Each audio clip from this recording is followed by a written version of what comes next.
Congress, I introduced a resolution that called for the protection of Hindus and religious minorities in Bangladesh, people who continue to be targeted and persecuted to this day.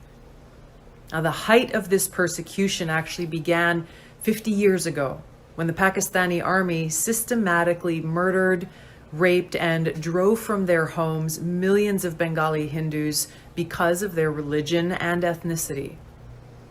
On March 25th, 1971, was the beginning of a systematic targeting of Hindus in Bangladesh by the Pakistani military. It began in Hindu neighborhoods and villages, first at Jagannath Hall, which was a Hindu dormitory in Dhaka University, where 5,000 to 10,000 people were killed on that first night alone. This genocidal campaign continued for 10 months, resulting in 2 to 3 million people killed, hundreds of thousands of women and girls raped, and more than 10 million forced to flee their homes. U.S. Senator Ted Kennedy went to visit the Bangladeshi refugees at that time and said, quote, "Nothing is more clear or more easily documented than the systematic campaign of terror and its genocidal consequences launched by the Pakistan Army on the night of March 25th. Hardest hit have been members of the Hindu community who have been robbed of their lands and shops, systematically slaughtered, and in some places painted with yellow patches marked H." End of quote. Now, the Islamist, not to be confused with Islam, the Islamist persecution of Hindus and other religious minorities in Bangladesh didn't end with Bangladesh's independence.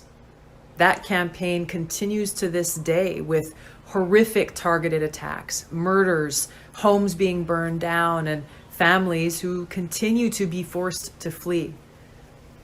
In the early 1900s, Hindus made up roughly 33% of the Bangladesh population.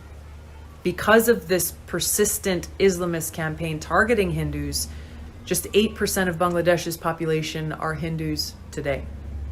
Just a few days ago, in Bangladesh, hundreds of hardline Islamist extremists attacked Hindu temples, destroyed a train, set fire to government buildings, the press club, and public buses, leaving dead and injured behind. Unfortunately, the Islamists' campaign of terror against Hindus, other religious minorities, secularists, atheists, and others in Bangladesh is not unique. It's been going on for centuries. And prior to U.S. regime change wars in Iraq, Libya, and Syria, which either toppled or weakened secular authoritarian leaders who protected religious minorities from Islamist jihadists, there were 1.5 million Christians in Iraq and 2.2 million in Syria. Now there are an estimated 200,000 to 300,000 Christians in Iraq and 450,000 in Syria. Afghanistan was a very multi-religious country which included Hindus, Buddhists, Zoroastrians, and more prior to the Islamist takeover. Today, it is estimated there are around 1,000 Hindus who remain. Religious minorities make up less than 1% of Afghanistan's population. Until the leaders of the United States and the world condemn and commit to defeating the Islamist exclusivist ideology, an ideology which holds that all non-Muslims and many so-called quote-unquote heretical Muslims need to be wiped from the face of the earth, enslaved, or at the very least kept as second-class citizens without the right to own land, worship openly, etc., like in Pakistan, the jihadist campaign of terror will continue throughout the world.